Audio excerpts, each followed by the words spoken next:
Deep in the Mist Veil forest, we find the Ghost Master, Jianghu. He holds a ghost wedding.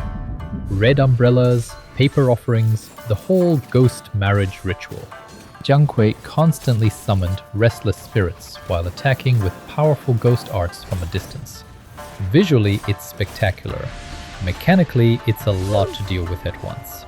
The 10-man raid version, however, was on a completely different level. What felt manageable in solo turned into pure chaos with 10 players.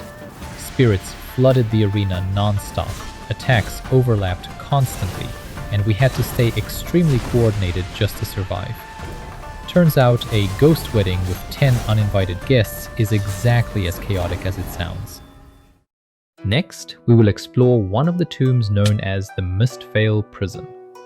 The moment you step in, it's immediately clear this place was not designed with your comfort in mind. Eerie statues line the corridors. There are plants that will actively block your path just to be annoying, and traps that will end you if you're not paying attention. There's the ghost bride who just starts following you around throughout the whole dungeon, which is either comforting or deeply unsettling depending on how you think about it. I decided it was comforting. We actually stopped and took a photo together. She was pleasant company, all things considered. Eventually, we worked through the puzzle, and when everything finally clicked into place, she got to rest. Properly, peacefully, for the first time. It's a small moment, but it's the kind of thing this game does quietly well. While exploring Jadewood Court, we ran into a world boss called the Nameless General. He might not have had a name, but he definitely made one for himself by trying to end my run.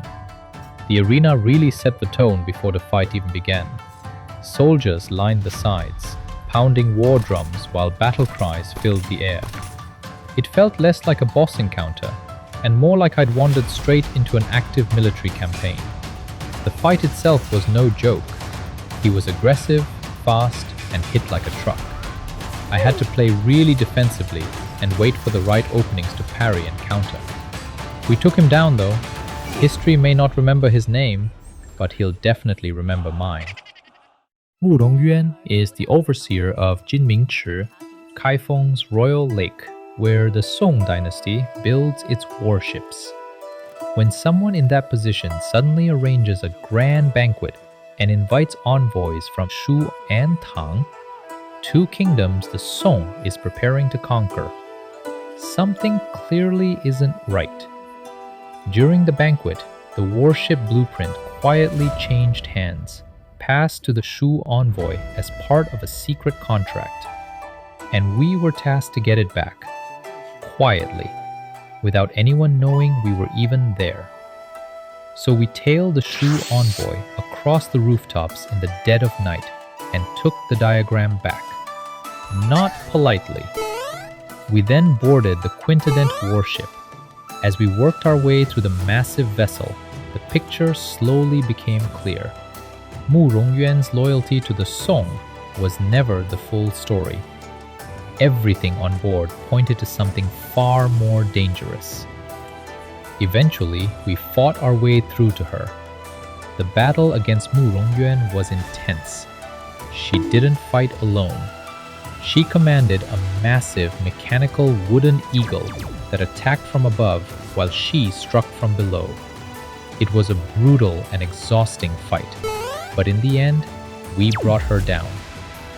With her defeat, the full extent of the conspiracy came to light. The River Master was once a man named Feng Yi, a simple boatman who quietly ferried strangers across the water. He's the same man, in fact, who brought us to Kaifeng, the same boatman who took us to the revelry halls with Zhao Dage. We'd met him before, we just didn't know who he was. Feng Yi became the River Master after his wife, Zhu Yu, not because he wanted to, it's because she was gone and the river still needed one. Over the years, the burden became too heavy. The man who once wanted to save everyone slowly became a prisoner of his own legend. By the time we found him, he was no longer seeking glory. only release. After the battle, we go into the cave. We pass Chu Yu's tomb on the way down, and at the end of it, the Dragon King. He had been with her since the beginning, and when she died, something in him broke. He doesn't attack, he just waits, quietly. The only thing left to give him is rest. It's not a triumphant ending, it's a quiet one, a sad one. And somehow that makes it land harder than any boss fight could. Yewan Shan is a world boss I'm not here to kill, at least not yet. The fight itself was pretty straightforward, but I had a specific goal in mind. I didn't want to kill him too quickly. Instead, I focused on countering and deflecting his powerful flaming meteor attack. That big glowing red charge where he comes crashing down from the air. So the fight becomes a balancing act. Counter enough to build the gauge. Don't hit so hard that it's over before I'm done. Turns out, deliberately keeping a boss alive is harder than just killing him. It's time to roll the dice. I've been pulling on the Celestial Echo banner from time to time for free throughout my playthrough. But now I'm finally 19 away from hitting the hard pity. So I caved and spent a little bit to finish this off. I'm going all in, hunting for that one harmonic core so I can finally unlock the Fiery Heart of War effect for my Thundercry Blade. Here's the plan. I'm doing 2 draws side by side. Before the reveal, which one do you think has the legendary? Call it now. Ready?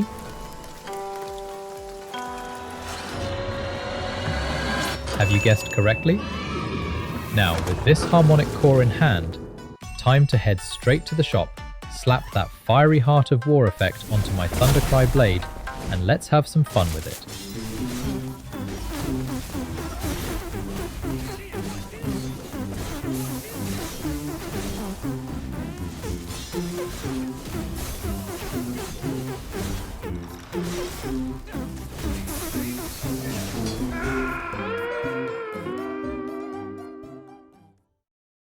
While exploring the quiet groves near Bamboo Retreat, I came across an old mural and lit a candle beside it.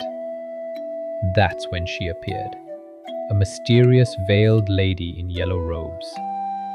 She seemed to know things about me that she shouldn't, referencing places I'd been and calling me a wanderer without a home. She asked me to finish the painting, and the moment she spoke those words, the world around me blurred, and I was suddenly pulled into a lucid dream. Everything felt strangely vivid yet distant at the same time. I found myself standing in an ethereal space, surrounded by floating ink strokes and glowing lanterns. It felt like I had stepped inside the painting itself, the world rendered in brushwork, incomplete at the edges, like someone had only just begun to draw it. And somewhere in all of that, a path forward. Above it all, the moon hung large and luminous, bathing the entire dream in a pale, silvery glow. Inside the dream, I met a wayfarer who began guiding me through this new land. That's also when I was introduced to a brand new minigame, the Piao Yao Battle Board. Think of it as a board game with carom-style strikes. You flick pieces across the board to knock your opponents off. The Hexi region also introduces a new type of oddity. Use Cosmic Reversal at the right moment to freeze them in place and collect them. It was the perfect way to ease into the Hexi region and the start of something much bigger. Next, we have Sandpath, a racing minigame, and you get to race as a fish. Using the Moonleap Morph skill, you transform into a luminous fish and glide along the track as fast as you can. The goal is simple. You complete the race with the best time possible. The Burlap Sack chapter is about as far from an action sequence as this game gets. No combat skills, no special moves, just an old man and his feet. The final boss of this chapter is a blister. Your entire combat build is useless here. The story follows a man known only as Burlap's sack, named after the cloth pouch he carries everywhere. We witness his journey through a painting scroll, his memories pieced together as we travel through the same lands he crossed. He starts out with a merchant caravan heading toward Blackwater Station. The caravan reroutes. Bandits show up. By the time the dust settles, he's alone, on foot in the middle of the Hexi desert, with dwindling water and nowhere to shelter. At one point, I genuinely checked my skill bar just to make sure it was still there. It was. Completely unemployed. The desert does not forgive. A fox steals his water skin. The wells are dry. He hallucinates an oasis that isn't there. When night falls, the Utuk raptors come, and he has nothing to fight back with. Just his legs, and the beacon fires he manages to light before collapsing. When he finally comes to, the pouch is gone. He tears the area apart. Nothing. All that quiet stubbornness breaks at once. Then the desert takes him again. 2 siblings found him and brought him back. He rests among ordinary people, grandparents, children, campfires. Just life, quietly going on. And then he gets up and walks some more. But the journey isn't over. Blackwater Station, the destination he'd been trudging toward this whole time, has been seized by enemy forces. And this old man, the same one who just crawled across the desert half dead, picks up his blade anyway. He cuts through what stands in his way, takes a wound doing it, and makes it out the other side.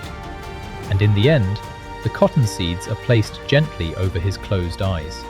The thing he carried across the desert, the thing he nearly died for. But the story doesn't end there. Vultures go for the eyes first. That's just what they do. So when they came for him, they took the seeds with them. And when they finally settled somewhere down the road, the seeds went too. The man crossed the desert carrying something he'd never see bloom. The birds finished the journey without knowing what they were carrying. And somewhere, cotton grew. The Hexi corridor was the throat of the Silk Road, the passage everything moved through. Goods, armies, ideas. Cotton was one of them. Communities along the route built livelihoods around it. Textiles, warmth, trade in one of the harshest climates in China. It changed what people wore, what they grew, what they could sell. One stubborn old man didn't do all of that. But somewhere in that chain, in the slow, unglamorous way history actually moves, a pouch of seeds crossed the desert on the back of a man nobody remembered.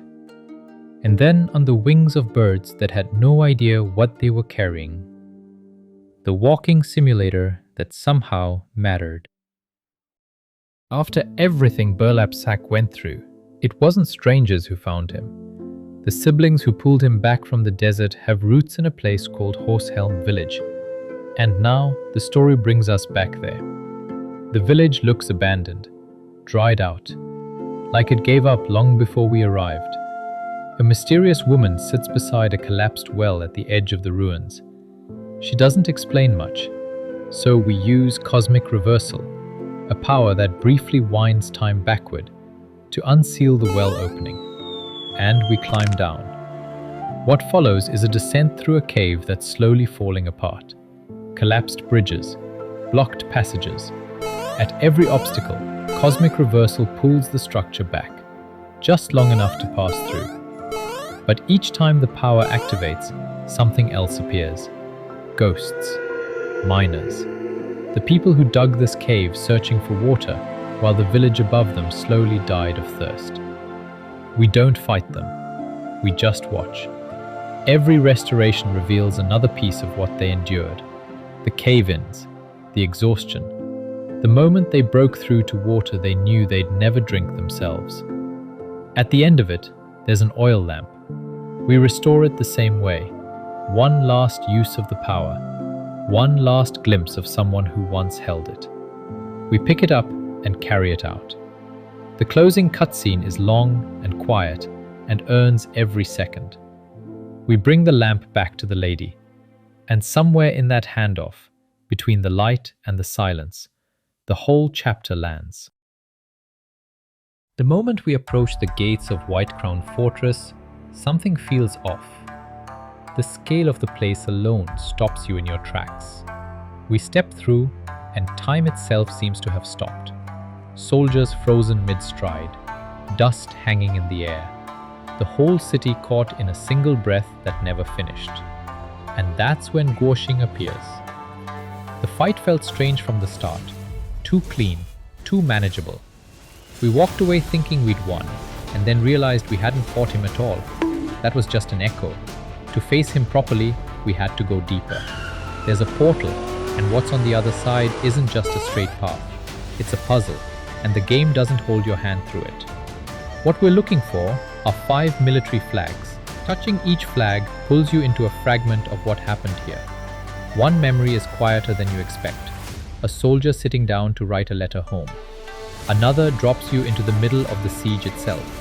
Ballistas, flying enemies, soldiers fighting on walls with everything they have left. 5 flags. 5 pieces of a last stand that history almost forgot. The battle against Guoxin was intense and demanding. One mistake usually meant getting punished hard. It was a true test of patience and reflexes. After it's over, the story lands. Guoxing and the Anxi army didn't just hold White Crown Fortress for a battle. They held it for decades, completely cut off from the world. No reinforcements, no word from home. Most of the world had already moved on. They hadn't. They held the line because that was what they were there to do. And this marks the end of the White Crown Fortress questline. What started as just another leg of the journey turned into something much deeper and heavier than I expected. Here's a little sneak peek of what's coming up next.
If you liked what you saw, smash that like button, hit subscribe so you don't miss the next episode, and drop a comment below telling me what you'd love to see in upcoming videos. I'll see you in the next one.